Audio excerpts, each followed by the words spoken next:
Hey there, I'm Faladran. Let me just say that I've really been looking forward to the idea of a more competitive channel, and I've actually been wanting to help out with this for a while.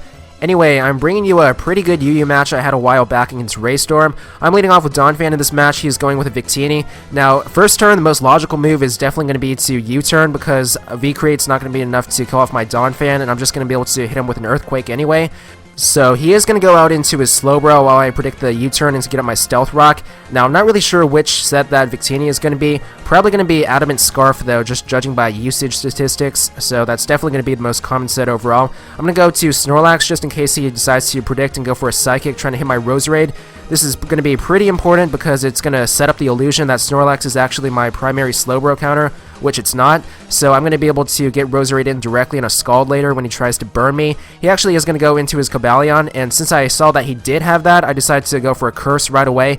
Cobalion's attack stat isn't really that high, maxes out at 306, so according to damage calcs, I actually am going to be able to live one close combat after the Curse and KO back with Earthquake after that defense drop, but he actually is going to set up a Swords Dance predicting the switch, and since he doesn't get that close combat off, he's not going to have his physical defense dropped, and that does mean that I'm not going to be able to quite KO him with my Earthquake. So I am going to be forced to switch out into Donphan. I don't really have anything else that can go in directly into a Cobalion, but he's going to overpredict and go for Stone Edge instead of Close Combat. But that's actually even better for me. He does have Life Orb Recoil, and I do have Ice Shard priority on this Donphan.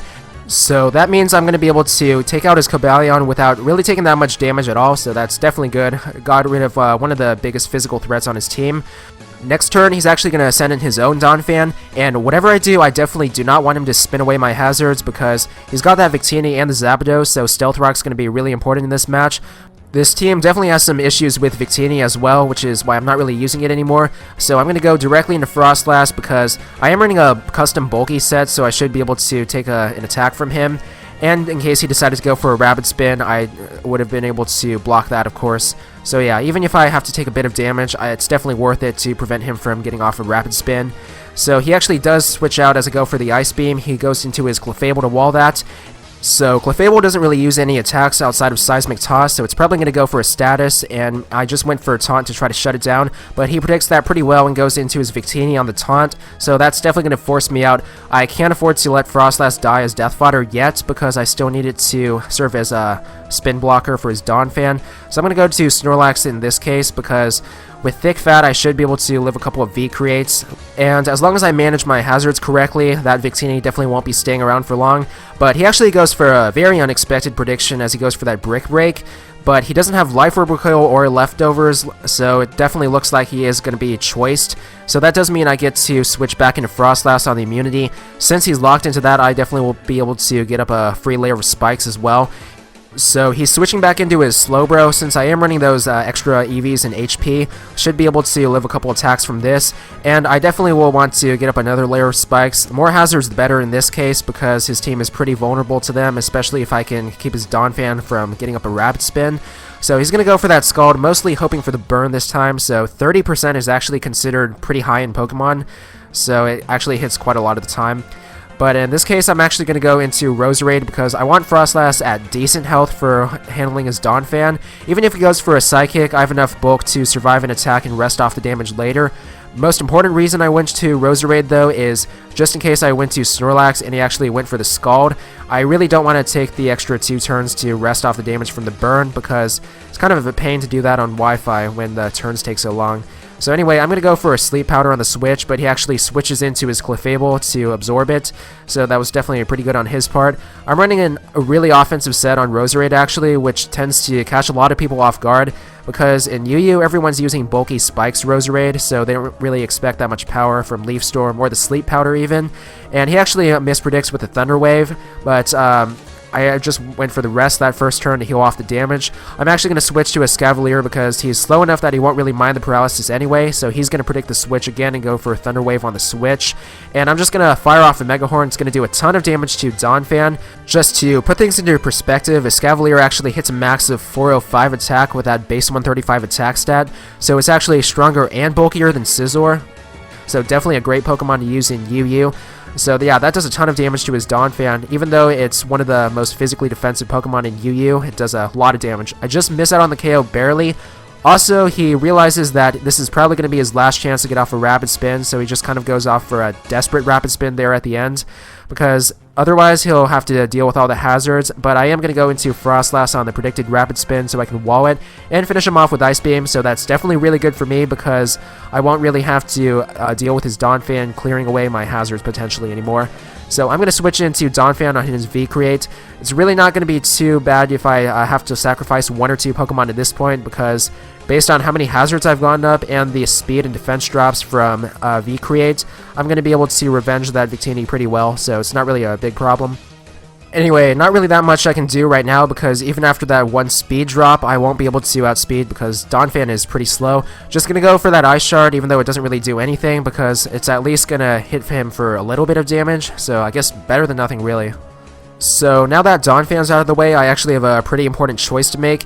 Either it's going to be send in Snorlax and take the next V-Create and just finish him off, or go to Scarf Heracross and check him, which should be able to outspeed him after those V-Create speed drops. In the end, I picked Snorlax just because Heracross was setup bait for a lot of the rest of his Pokemon he has. Looking back though, I think that Heracross might have actually been the better choice, because if I kept Snorlax at higher health, I definitely would have been able to take on his Zapdos better, and even get past his Slowbro pretty easily if I was patient enough to get some Curse and Rest cycles in. So he is going to go into his Zapdos. I was hoping I could survive the Thunderbolt, but he actually has some Life Orb recoil, so it's a more offensive set than usual. I'm going to go into my Frostlass. I put enough speed just to put it at 330, because for some reason the speed skips over 329, and that's just enough to outspeed max speed base 100s like Zapdos. So I am going to go for that Ice Beam as he goes into his Slowbro to wall that. And not really much I can do about that, but I will want to keep Frostlass alive in case I need another check to Zapdos. Going to be definitely within KO range for Ice Beam now as he switches into Stealth Rock the next time. So I'm going to go into Escavalier, predicting the Psychic instead of going to Roserade right away. Of course, I would have been able to take it, but I don't really want to take too many risks when he could probably crit me or something. And that Paralysis from earlier is actually going to be really useful for Escavalier, because it means I won't be able to get burned from Scald. And I'm just going to go for that Return. In case he switches to Zapdos, it's definitely going to be my most powerful option. Plus, I don't really want to miss a Mega Horn, because when you have that Paralysis factored in, it's pretty likely to miss with only 85% accuracy. And I would be able to hit KO him with Return at this range anyway. So I am going to go off into Roserade, because since he's probably going to slack off the damage, I don't want to just stay in there and keep using Return. I'm just going to go for the Sludge Bomb this turn, because it's going to be a 2-hit KO, and I don't really want that special attack drop from Leaf Storm yet. But he actually decides to stay in, actually. I thought that he might go into his Zapdos, which was one of the other reasons that I went for that Sludge Bomb. But yeah, he just stays in. I actually do get a crit, though. Even though it is going to be a 2-hit KO, that's going to be pretty unfortunate for him, because might have changed his mind about switching out or not because of Regenerator. And he is going to go into his Clefable right now, and then he double switches into his Zapdos. So what actually happened is he was going to go into his Clefable to try to force a double switch to my Escavalier, and he's running an agility set on his Zapdos, so he might have been able to set up on it, and then he probably could have swept the rest of my team, but that turns out to be a pretty big overprediction on his part, because I actually just stay in and Leaf Storm with my Roserade. Next turn, I just go for a Sleep Powder, predicting a possible Roost, because I don't really want that Zapdos round any longer, but it turns out he doesn't really have it, so he just goes for that Heat Wave, and with Life Orb recoil, it's definitely going to finish off his Zapdos. And since his last Pokemon is his Clefable, I'm just going to send in Heracross right now and finish him off with a close combat, which will wrap up the match pretty closely. Alright, so thanks for watching everyone, and hope you all have a 20% cooler day.